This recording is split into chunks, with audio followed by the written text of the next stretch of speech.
This morning on Netflix, I watched Eraser.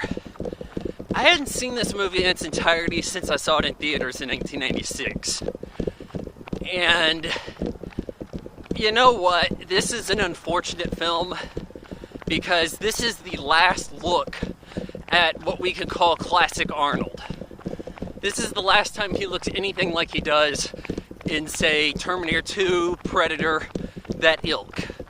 Because after this, he really starts to go downhill in appearance.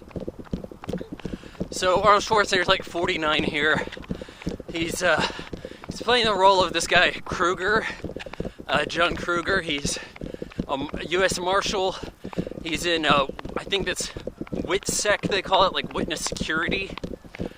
He stages these deaths for witnesses so that they can testify, but they have a new life. So it's witness protection, but amped up a level. Because in opening the movie, we've got these guys torturing Robert Pastorelli's character and I guess his girlfriend or wife. She looks way too hot for him. And it's not like she's like, oh, you have Murphy Brown money or nothing like that, because he was on Murphy Brown. But, I mean, there's just a character here. So, then this ninja, I kid you not, goddamn ninja comes in, kicks all their asses and does flexible shit. And it's Arnold Schwarzenegger. And I'm like, you know, this is the most flexible Arnold ever was in a movie. It doesn't seem right for him. Like, this is more like a Wesley Snipes kind of film. So he's doing this stuff, kills everybody, pours some blood on him, says, don't move, you're dead. And, Robert Pastorelli's like, oh, okay, listen to him. Takes some Polaroids, puts them on the guys, throws them outside, makes it look like they shot each other after they killed these people, burned down the house. Cops arrive, he says, it's alright. We need an audience for this to be pulled off correctly. And then at this point, takes him off to the bank of a lake or some river or ocean, who knows. Tosses their car in, has transportation waiting by, and as he's leaving them, this guy's like, Robert Pastorelli is, hey, come talk to me anytime, and I owe you big for this.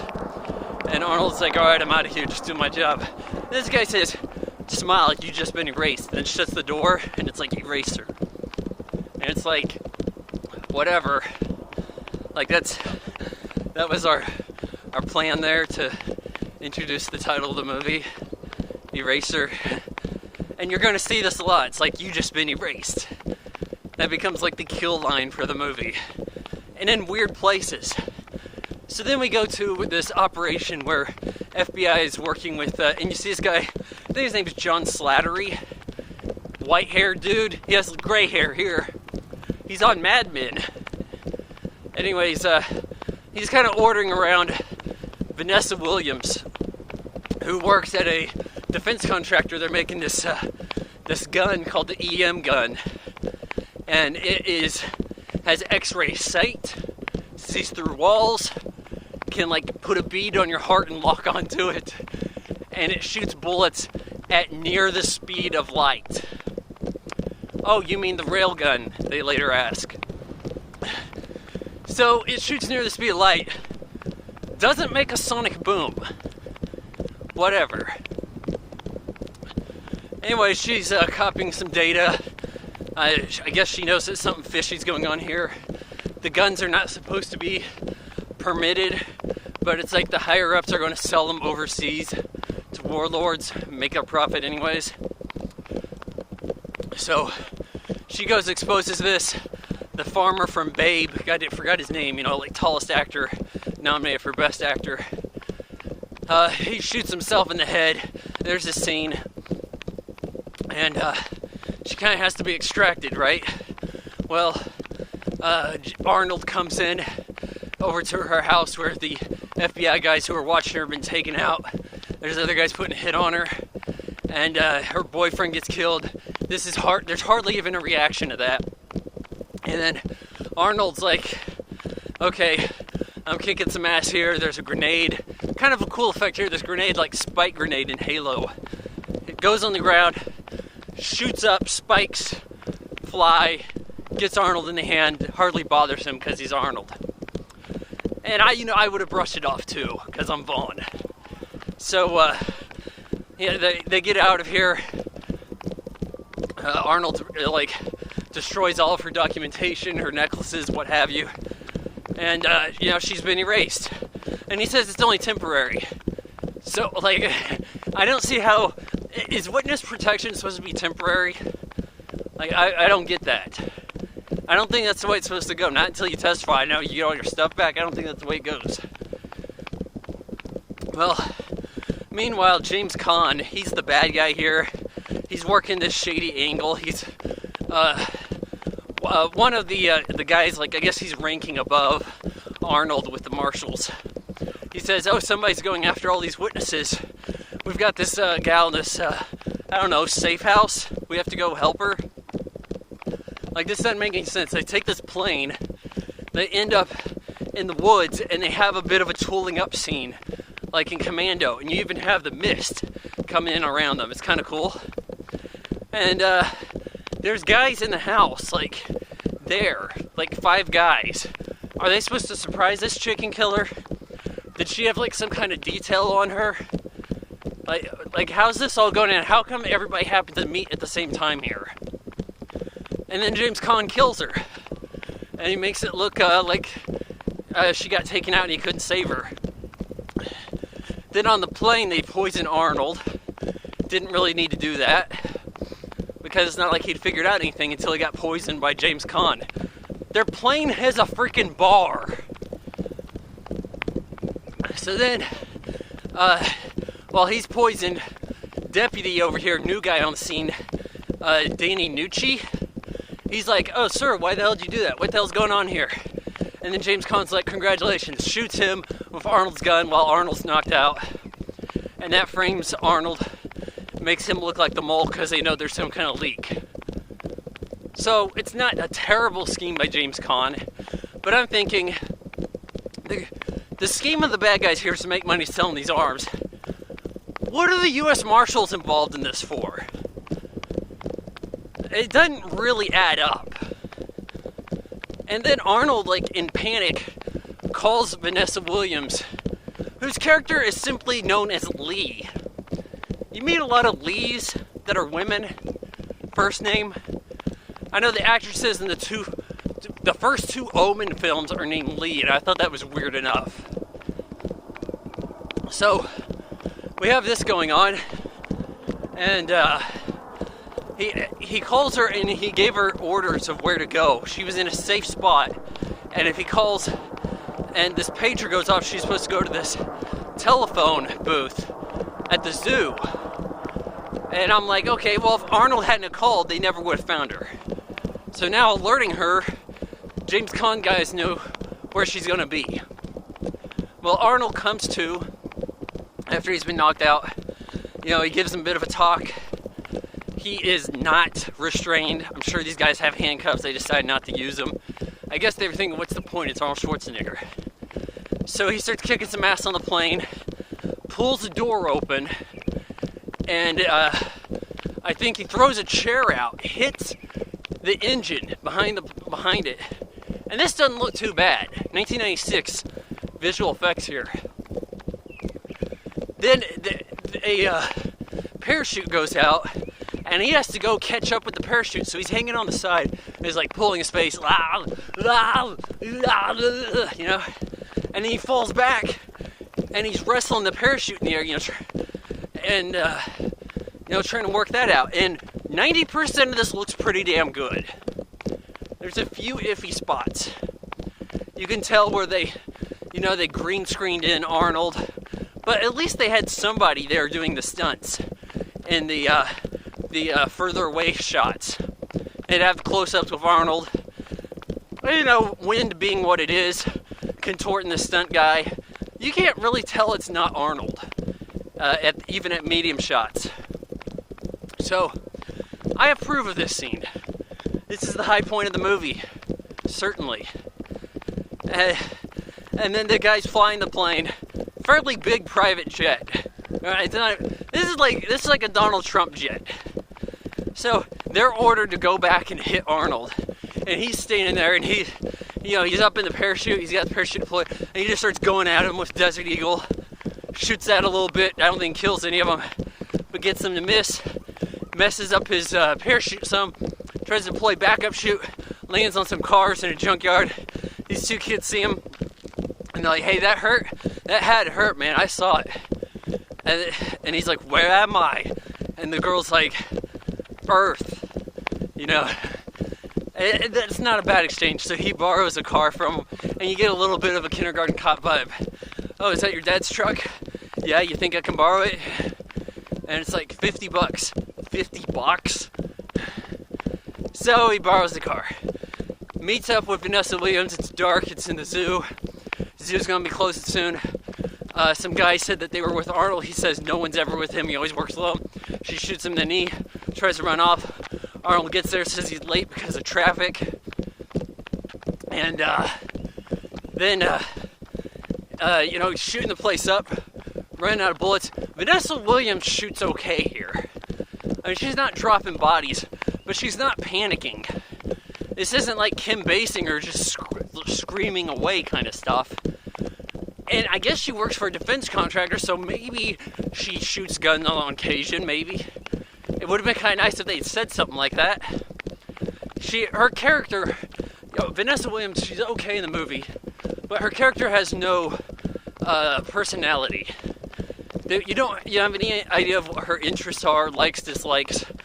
There's no way to describe her other than she looks hot. And that's the way the movie goes. So Arnold shoots open this tank, this like a glass aquarium, display where there's these alligators, and you have CGI alligators going in and eating up the bad guys. This is 1996 special effects, so it looks a little shady. In part, you can see that there are some creature effect alligators here. But then when they snap to full CGI and there's CGI guys being eaten, it doesn't look so good. And then as Arnold and Vanessa Williams are trying to get away, you have Arnold with his kill line here, shoots the alligator and says, your luggage. Okay, alright, kill line. Problem with this shot, the CG is terrible. Especially in this, it's like 3 frames of CGI. As they try to slow it down, it just looks like a fuzz. In theaters, it looks twice as bad as it does on Netflix. There's other issues with this movie at times looking bad. There's times where all of a sudden it just gets grainy for no reason. It looks like Fight Club, then it looks like a traditional regular ass movie from '96. Like, what the hell happened here? So Arnold goes to Rant Pastorelli's character, and he's working at a gay bar, and he's like, yeah, we need your help. You're going to help us break into this place where she used to work, and she has the CD that can only be read while at her office. And the scene at the beginning of the movie where she burned the CD, I was like, whoa, it's so cool, she made a CD. 1996, you were not making CDs. Then there comes a time where you're making CDs, and you're watching this, and you're like, not so exciting. Now if you're a little kid watching this, you're like, what the hell is she doing? Yeah, that's the way the technology changed. And of course you see some cell phones throughout this that are not iPhones. But, as it goes, we have a scene here where they're breaking in, and you get this idea that it's not that dissimilar to Mission Impossible. Mission Impossible, they're breaking in, have a fire truck. While these guys breaking in, they got an ambulance. Right, Pastorelli's faking delivering pizza. He fakes a heart attack, has Alka-Seltzer in his mouth, has a seizure, gets taken to the infirmary. That's where Arnold and Vanessa Williams show up. And Vanessa Williams at this point has outworn her welcome. She's not going to be useful for the rest of the movie. I kid you not. So, Vanessa Williams is almost unseen from this point forward, other than being taken hostage. She has to go with Arnold, get on the computer.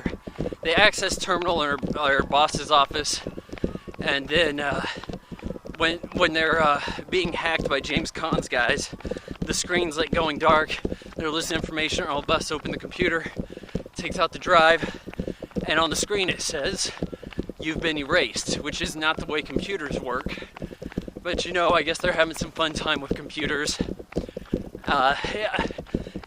Maybe in 1996, most people weren't on the computer enough to know what a computer would do under this circumstance.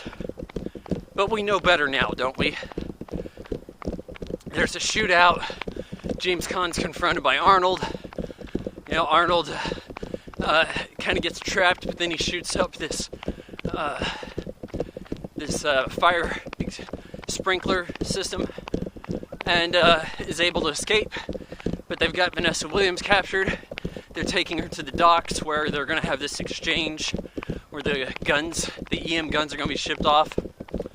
And Robert Pastorelli's character, he's like, "Oh, you really need me now, Arnold, because my cousin's uncle, whoever, they run the docks. They're with the union."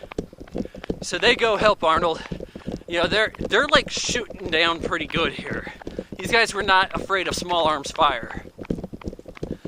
And Arnold's like in combat here, and he's being super flexible again. He like scales the building, then he does this flip, this like aerial somersault thing over an I-beam, crashes down on two guys, and this is like Arnold can believably kill somebody by stomping on his head and punching him once or twice. Like, you still get that idea from him. And this guy's 49 years old. Oh, probably 48 at the time of shooting. So, continues the shootout with James Caan, and it's fairly by the numbers. You know, you look at something else here like The Rock, also with Danny Nucci, except now in that movie he's a SEAL guy. The Rock is like so much better made. The production value, the angles, the editing, the music. I mean, this is kind of like harking back to a late 80s B-level action film, like maybe something like, what is it with Rutger Hauer where he's like the samurai but he's blind? Like Blind Justice or something. Blind Fury, Blind Vengeance, something like that. It gets more of a feel like that. You have the guitar riff music at weird times. The music swamps the actions of the scenes, which are not cut quick enough. This is no Tony Scott movie. And so the action's not amazing. You know, Arnold goes into a building, grabs two of these EM guns, shoots guys up, and he's not looking down the sight, has no chance of shooting them. Everybody's got a goddamn EM gun in here. The bullets are whizzing by, kind of a cool effect, but, you know, if it was that fast, I don't think that would happen. They get up on this container, which doesn't make any sense how Vanessa Williams got on there, because she jumped off the boat she was stationed on, ran away. Now she's on this container captured with James Caan. How do they even climb up there? And then Arnold has to get up there, fights James Caan a little bit, puts Vanessa Williams up on this ladder, has the thing drop with him and James Caan on it, and they're messed up now. But now we have the helicopter come in, and god damn it, forgot his name. Our man Flint, remember him? He's there, and he's like, "All right, you did a good job. You told the truth, Arnold. James Caan's a bad guy." They're basically arrested. Well, now they have their day in court, and they got like bail or some shit. Him and the crooked guy above him. And Arnold's like, and Vanessa Williams are there on hand, just kind of standing around like, "Oh, we'll have our day in court, blah, blah, blah, whatever." They get into a van, and it blows up. And you know it's a setup, because after it's blown up, there's a sewer, like a manhole cover, but it's square, it's a grate, being drugged shut. After it's blown up, now you'd want that shut with you underneath prior to the thing blowing up, wouldn't you? Nope, movie clues, cheap movie clues, guys. That's the way we're doing it in movies. Then you see the next thing you see, James Caan, the bad guy above him. He's like deputy war minister or some shit. They're like, yeah, that was a good job, man. Good job with that van. You know, we got all these witnesses watching us. They don't look like we did it. Hey, what are you talking about? I thought that was you. No? Well, they're in this limo, and then the limo gets put on these train tracks, and Robert Pastrelli gets out, and then you have Arnold call. He's like, you've been erased. Train hits them. Boom. Big explosion. Nice to see a car actually get destroyed by an actual damn train in a movie. Alright, kill line. You know, it's like this movie's called Eraser because they were thinking of what could Arnold say to people. Arnold gets into a two-door Chevy Tahoe with Vanessa Williams there waiting for him. They drive off in a movie. I want to bring up something here. Arnold Schwarzenegger, deceptively so, would end up with a bunch of non-white ladies in his action movies. You know, look at Commando, The Running Man, Total Recall. Yeah, he starts off white gold and he doesn't. Here again, you know, action movies where he's with a white gal, fairly few. I mean, like, as far as gun stuff goes, we're not counting Conan. And even if you want to say Predator, there's, you know, a non-white woman there. Not that these are all love interests. I don't think he shares a kiss with Vanessa Williams. He doesn't kiss Ray Don Chong. But, you know, maybe that made his movies a little bit more accessible to minorities. To be like, we're kind of in this with Arnold. You know, we know that he's into the Latinas. But it's just something I kind of wanted to bring up. I don't think anybody else mentions that when talking about Arnold Schwarzenegger's films. But, you know, he's got that willingness to be with the non-white women. Eraser has its moments. The parachuting out of the plane bit has its downfalls. I wish that it had more character. I gotta give Eraser 2 out of 4. Like, comment, share, follow, subscribe. Vaughan Jog Vlog is made possible by your support on Patreon. Patreon.com/Vaughan Fry. Because fuck Google.